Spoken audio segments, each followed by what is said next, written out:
What words have helped me this week, you ask? I'm so glad you asked. Just a reminder, I talk about me to speak to the we, us, the royal we. First cosmic law, all is one. So what is within one is within the many. I'm doing my best to feel into collective, energetic weather. We are in a crunchy time as we move from, in the Chinese zodiac, snake energy. We've got a few more weeks before it's almost like we're in a little bit of a waiting period or a portal to move on to horse, moving straight ahead. I subbed a class on Tuesday and I said it's almost like I'm sitting in my van right now and it's like there's this journey ahead. But before I put my foot on the gas, and I have to do this every day, like literally, I have to make sure there isn't like loose odds and ends that I haven't taken care of, things that I've sort of left out, because if I go, they're all going to come crashing down all over the place. This is just something I deal with regularly. So it's like the metaphor really, it works for me. And I even asked the class, and all but one person, everybody raised their hand like, oh yeah, I've left stuff out in my car, or a green smoothie. I did that once. That wasn't secured down. I hadn't kind of taken care of that before I took off, and it just made a great big mess. So it feels like to me, we're being asked to take care of things that the universe has been kind of nudging us to take care of that maybe we've been avoiding. I know that's a big word for me, and I got sort of squeezed hard enough by the universe to look at even more things that I've been avoiding, so that it's like an airplane. It's got to be aerodynamic. There can't be drag. We're about to really get moving. So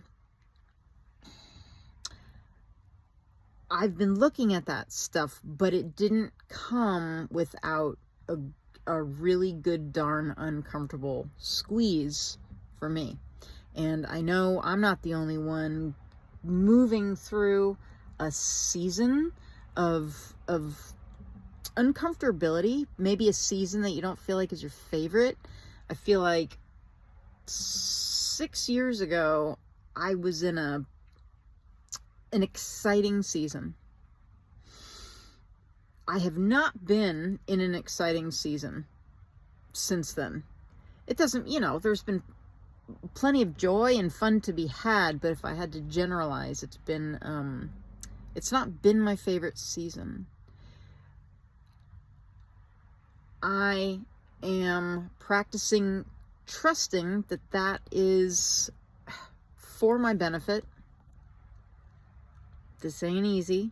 I've had to really look at my relationship with discomfort, suffering, pain. I tend to really not like it. I tend to fight it. But, there's that old saying, what we resist persists. And I've experienced that is true.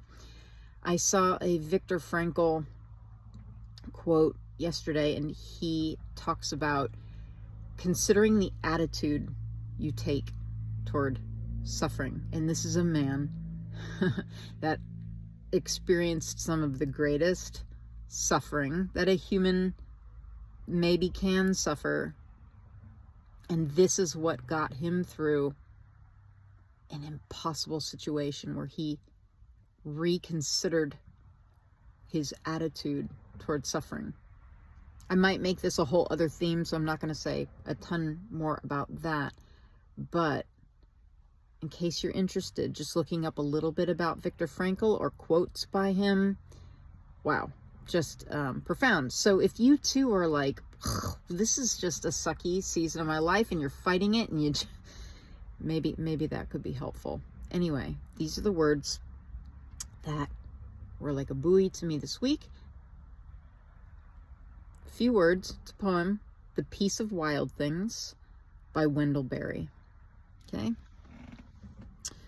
When despair for the world grows in me, and I wake in the night at the least sound, in fear of what my life and my children's lives may be, I go and lie down where the wood drake rests in his beauty on the water, and the great heron feeds.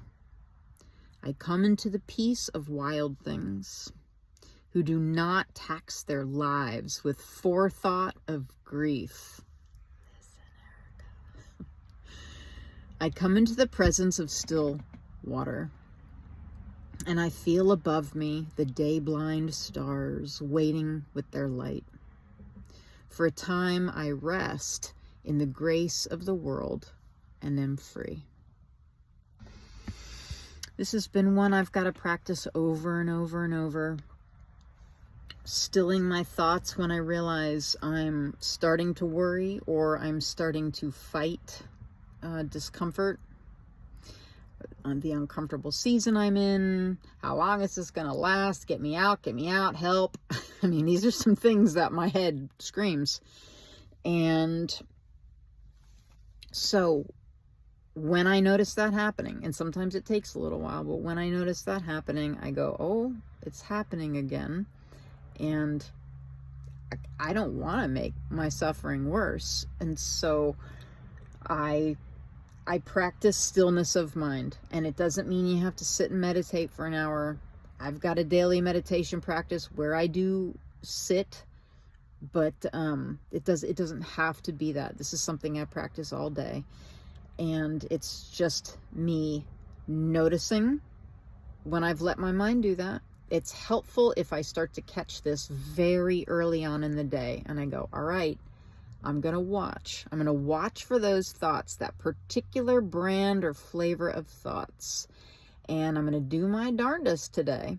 And I pray for divine assistance. I put higher thought out there, and I ask for some divine assistance with this. And I do it in the morning, before the momentum, before the wheel of the thinking mind really gets going. And I say, I'm gonna watch you. I'm gonna watch you today, and let's see how I do with catching it and going, I don't want to put energy to that, which just makes me feel more worried and terrible. And just catch it. And all right, I'm gonna pay attention to my surroundings. I'm gonna focus on that other good feeling. There's a good, something really nice happened earlier, and I'm gonna focus on that. I'm gonna remember that, and I'm gonna appreciate that the nice thing happened. I'm at the outside of my vet's office right now, and I had a lovely conversation with the vet that just warmed my heart. And because it's not easy to go to the vet if you have pets, older pets, and you know how this goes. And so if my brain goes to that later, I'm going to think back to that massive hearted person who cried. Like I'm not crying. She's crying because she's speaking of this, what is it? This anticipatory grief, which I've noticed myself having. I keep my eyes on my cat, and I'm like, my God, are you okay? How much longer are you going to be here? And she recognizes that. And so I'm just going to shift my thoughts. If I'm worried, if I'm upset, I'm anticipating something that's going to happen. I'm going to remember that is where I lose my power. I'm going to remember that is only going to exacerbate suffering. And come back to, cloudy today. Ooh, look at the trees. Look at that gray car go by. Anything that pulls me into the present moment. I've been practicing a 6-count breath. 6 counts in, 6 counts out. Any neutral focus that brings me right here, right now, where my power is and where I'm in a safe, neutral position out of suffering. The suffering that comes with living in the past or projecting into the future, worrying about whatever's ahead. How am I going to make enough money? How am I going to do that? How am I going to do that? All suffering. And yeah. Anyway, the peace of wild things, the stillness. What was it? Hang on. I come into the presence of still water.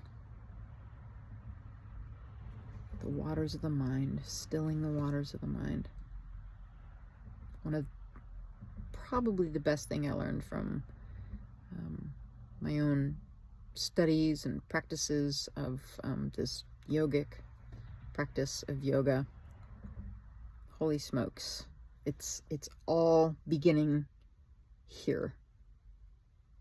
It's like if you're looking into a mirror and the mirror is external reality, it's just what your life on the outside looks like. Like if you want your reality to smile, you've got to be the one to smile, and that changes the external reality.